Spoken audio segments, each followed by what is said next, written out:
겨드랑이 털을 하나도 안 밀고 I love your arabesque. 야항!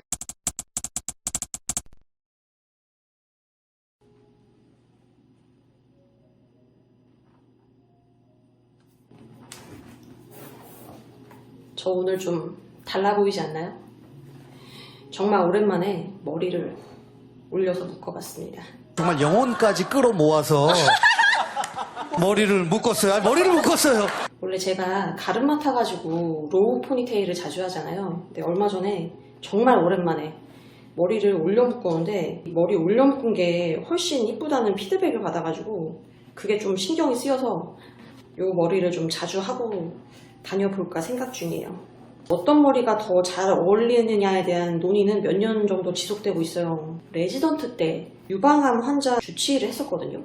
유방암 항암이 되게 힘들어요. 일단 입원 기간도 되게 길고 항암 자체도 조금 부작용 때문에 많이 힘든 편이고 이분들이 입원 생활 동안에 인생에 낙이 없다 보니까 그래서 나한테 관심이 되게 많아. 오면은 맨날 간식 입에 넣어주고 막 그런 거 있잖아요. 나 양치질 해가지고 먹기 싫은데 주는 거 다 받아먹고 그랬어요. 근데 이쪽 방에서는 내가 머리를 낮게 묶은 게 이쁘다고 그러고 저쪽 방에서는 내가 머리를 높게 묶은 게 이쁘다고 하니까 회진 돌 때 이 방 갈 때는 포니테일을 하고 가고 이 방에서 저 방 가기 전에 머리를 재빨리 고쳐서 묶는 거죠. 똥머리를 하고 가고 그렇게 했어요. 이번 생활 중에 낙이 별로 없거든요. 그래서 그거라도 맞춰드리려고 제가 무려 한 달 동안은 그렇게 머리를 고쳐 묶어 가면서 아침 저녁으로 회진을 돌았습니다. 에휴, 다들 잘 지내시려나 모르겠어요. 오늘의 수다 주제는 제 머리 스타일도 아니고 유방암 환자들도 아니고 바로 런던에서 발레 배운 썰입니다. 때는 코로나가 런던을 강타하기 직전인 2020년 3월 초입니다. 좀만 늦게 귀국을 했으면 2주 격리당할 뻔했어요. 발레를 배운 날 오전에는 런던 타워에 가서 관람을 하고 하이드파크에서 슈퍼마켓에서 산 간단한 점심을 먹은 다음에 숙소로 돌아와서 낮잠을 잤습니다. 그리고 코벤트 가든 근처에 위치한 파인애플 스튜디오로 발레 클래스를 들어갔어요. 사실 숙소 근처에 있는 다른 댄스 스튜디오를 가고 싶었는데 이제 코벤트 가든에 있는 파인애플 스튜디오를 간 이유가 그날 저녁에 로얄 오페라 하우스에서 백조의 호수를 볼 계획이었기 때문에 동선 때문에 파인애플 스튜디오를 선택했어요. 어떤 식으로 운영을 하냐면은 카운터에서 그날 접수비 한 2유로 정도를 내고 또 이제 클래스당 가격을 따로 내는 건데 비용은 잘 정확히 기억이 안 나요. 그렇게 안 비쌌던 것 같아요. 한 2만 원 정도? 그리고 그날 반주자한테 그 수업료를 내면 되는 그런 시스템입니다. 제가 이날 처음이자 마지막으로 피아노 반주 클래스를 들어봤어요. 너무 좋더라고요. 느낌이 확 달라요, 정말. 발레단 영상에서나 보던 피아노 반주에 맞춰서 하니까 뭔가 현장감이 살아난다고 해야 되나? 좀 더 이제 뭔가 뮤지컬리티가 살아난다고 해야 되나? 제 첫 수업은 이안 선생님의 수업이었는데요. 이분이 로얄 발레단에서 활동을 하던 발레리노 출신이었고 엄청난 포쉬 에센트를 쓰는 그런 뚱뚱한 영국 남자 선생님이었어요. 아직도 그분의 음성이 들리는 듯 합니다. I love your arabesque. 뭐든지 다 I love 어쩌고. 영국 애들이 love를 자주 쓰거든요. 클래스 인원은 많았어요. 한 20명 정도 바글바글 했는데 정말 각양각색의 인종의, 체형의, 키의 사람들이 있었던 그런 클래스였어요. 가장 기억에 남았던 분이 고스족 아시죠? 왜 눈 시꺼멓게 스모키 화장하고 왜 피어싱 많이 하고 입술도 시꺼멓게 칠한 꼭 까맣게 옷 입고 다니는 사람, 그 고스족 여학생이 겨드랑이 털을 하나도 안 밀고 완전 풀로 길러가지고 민소매 무용복을 입고 발레 클래스를 하더라고요. 문화 충격을 먹었죠. 근데 되게 멋있었어요. 바 순서는 그렇게 어렵지가 않았는데 센터 순서가 어려워서 제가 잘 스텝을 못 따라하고 막 그런 것도 좀 있었어요. 기억에 남는 에피소드 중에 하나가 센터 아다지오를 하는데 선생님이 저보고 앞줄에 나서서 하라고 하더라고요. 이유는 왠지 모르겠어요. 제가 영국 스타일 발레가 아니라 바가노바 스타일, 이제 러시안 스타일로 하니까 내가 어떻게 하는지 보려고 그런 것 같기도 하고 그게 못마땅했는지 한 20살 될까 말까한 여자애가 막 이렇게 하는 거 있잖아요. 외국 애들이 잘하는 거. 막 이러는 거예요. 아이롤링이라고 하죠. 안 입고 왔나 봐요. 처음 보는 동양인 여자애한테 앞줄에 쓰라고 한 게. 근데 나중에 클래스 듣고 걔랑 걔 친구랑 막 얘기하는 걸 봤는데 I have to go acting class 막 이런 얘기를 하는 걸 봐서는 걔는 이제 뮤지컬 준비하는 애인 것 같아요. 뮤지컬 하는 애들은 연기 수업, 보컬 수업, 이제 댄스 한 가지 이렇게 세 가지를 해야 되거든요. 나는 뮤지컬 지방생도 아닌데 앞줄에 쓰라고 했다고 그걸 견제하나 싶어서 좀 짜증났어요. 근데 되게 이쁘게 생겼어요. 요즘에는 뭐 하는지 모르겠는데 옛날에 핫했던 배우 중에 카야 스코델라리오라는 애가 있거든요. 그 여자애 닮은 영국 여자애가 저를 견제했습니다, 여러분. 뭐 어쨌든 첫 번째 수업을 듣고 하나만 듣기는 조금 아쉽잖아요. 그래서 중간에 시간이 살짝 떠가지고 미리 연습실에 들어가서 그날 저녁에 볼 백조의 호수를 생각을 하면서 저도 오데트 솔로 베리에이션을 한번 쳐봤습니다.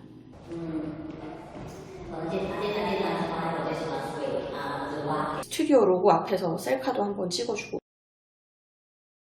두 번째 수업은 아담 선생님 수업이었는데 털이 엄청나게 많은 그런 선생님이었어요. 이한쌤 수업보다는 조금 낮은 레벨 수업이라서 제가 페이스 봐도 하고 막 골반 정렬 같은 것도 봐주시고 막 저한테 조금 무지하긴 했어요. 그래도 되게 꼼꼼하게 봐주셔서 선생님은 되게 좋은 것 같았어요. 이렇게 감성 충만한 두 개의 발레 수업을 끝내고 저는 미술관을 보고 온 동생이랑 로얄 오페라 하우스에서 조우를 했죠.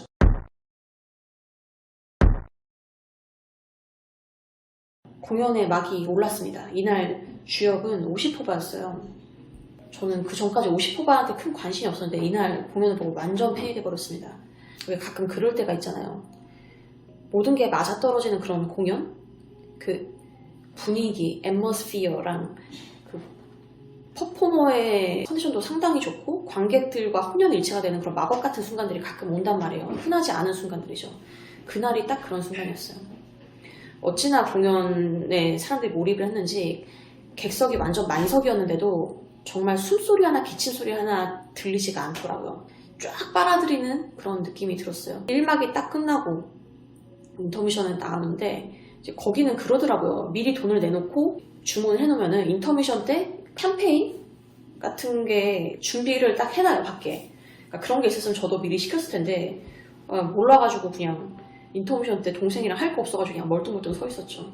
동생한테 막 마임 설명해주고 제가 백조의 호수를 너무 좋아해서 마임을 거의 외우다시피 하거든요. 나는 백조 여왕, 저기 호수는 내 어머니의 눈물, 우리 백조들을 사냥하지 말아주세요. 뭐 이런 거? 이 막도 훌륭했죠. 특히 흑조가 왕자를 꼬신 다음에 팔을 딱 들면서 꺄앙 하는 장면 있잖아요. 딱 그 장면에서는 정말 우레와 같은 박수가 쏟아졌습니다.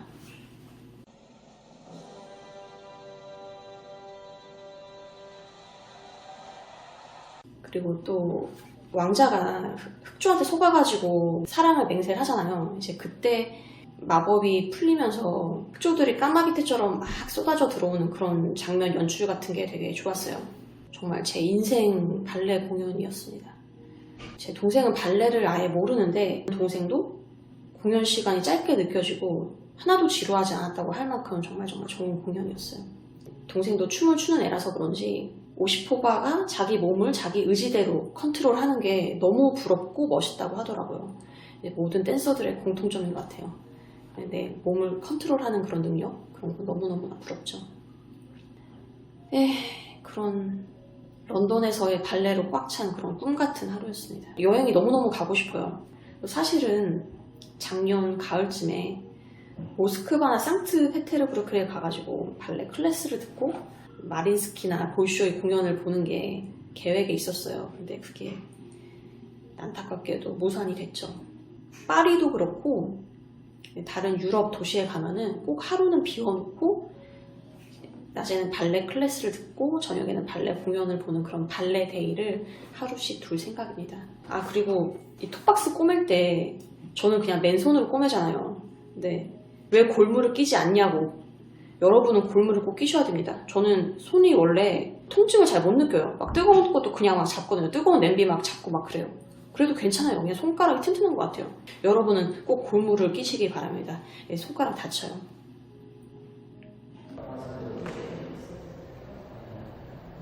Still doing it. That's very cool. Still push it. Well, I did my final audition last week. To whack it in. I was like, I'm my skill. So just whack live. Oh, great. Still trying to do it.